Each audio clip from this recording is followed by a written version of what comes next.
प्रधानमंत्री जी का ही स्लोगन है ना, बेटी बचाओ बेटी पढ़ाओ।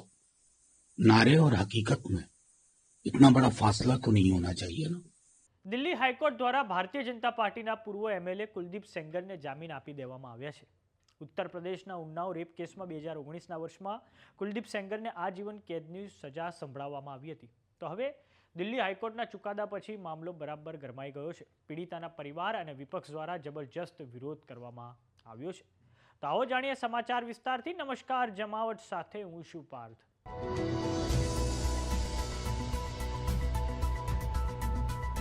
જૂન 2017માં ઉત્તર પ્રદેશના ઉન્નાવ ખાતે દુષ્કર્મની ઘટના સામે આવી હતી, જેમાં ભારતીય જનતા પાર્ટીના પૂર્વ ધારાસભ્ય કુલદીપ સેંગરનું નામ સામે આવ્યું હતું. આ પછી દિલ્હી હાઈકોર્ટે હવે પૂર્વ ભાજપના એમએલએ કુલદીપ સેંગરને જામીન આપી દેતા કોંગ્રેસ સહિત વિપક્ષે હોબાળો મચાવ્યો છે. પીડિતાના પરિવારે દિલ્હી હાઈકોર્ટના ચુકાદાને સુપ્રીમ કોર્ટમાં ચેલેન્જ કરી દીધો છે. વર્ષ 2020માં કુલદીપ સેંગરને પીડિતાના પિતાનો જીવ લેવા માટે 20 વર્ષની સજા થઈ હતી. જો કે ભાજપના પૂર્વ ધારાસભ્ય કુલદીપ સેંગર જેલમાંથી બહાર હજુ પણ નહીં આવી શકે, કેમ કે આ કેસમાં તેમને એક બીજી સજા મળી ચૂકી છે. કુલદીપ સેંગરે આ માટે દિલ્હી હાઈકોર્ટમાં અપીલ પણ ફાઇલ કરી દીધી છે. તો હવે આ સમગ્ર મામલે રાજદના સાંસદ મનોજ ઝાની પ્રતિક્રિયા સામે આવી છે. આવો સાંભળીએ તેમણે શું કહ્યું છે. देखिए, चैलेंज पहले करे, क्योंकि तकरीबन कुछ दिन तो बीत ही गए, ये फौरी तौर पे होना चाहिए था. और अगर राहुल जी से पीड़िता का परिवार मिला, क्या इसमें कुछ गलत हुआ? वो तो माननीय प्रधानमंत्री जी और माननीय गृह मंत्री जी से भी मिलना चाहते थे.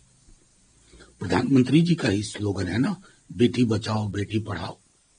नारे और हकीकत में इतना बड़ा फासला तो नहीं होना चाहिए ना.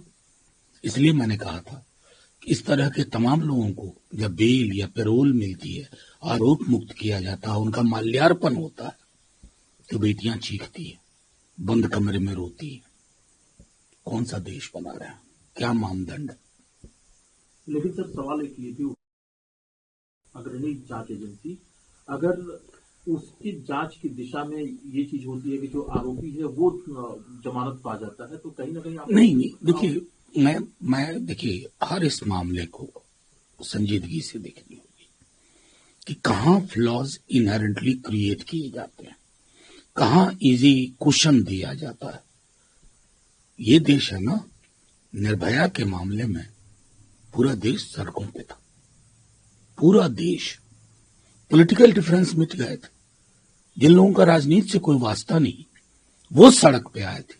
वो नजीर बनाना चाहते थे, लेकिन नहीं बना पाया. हम मैंने विजुअल्स देखे, 4 लोग 5 लोग प्रोटेस्ट में थे. ये वही मुल्क है. क्या बदल गया? यानी कि न्यूज साइकिल को मैनेज करने की क्षमता जैसी इनके पास आ गई है, वैसी पहले वालों के पास नहीं थी. ઉન્નાવ કેસના પીડિતાના વકીલોએ કોર્ટનું ધ્યાન દોર્યું છે કે સર્વાઈવરના જીવને હજુ પણ ખતરો છે. કોર્ટે પણ એ વાત પર ભાર મૂક્યો છે કે આ કેસને ઉત્તર પ્રદેશની બહાર દિલ્હીમાં ટ્રાન્સફર કરવામાં આવે. જો કે કોર્ટે કહ્યું છે કે પીડિતા અને તેમના પરિવારને સીઆરપીએફની સુરક્ષા મળેલી છે.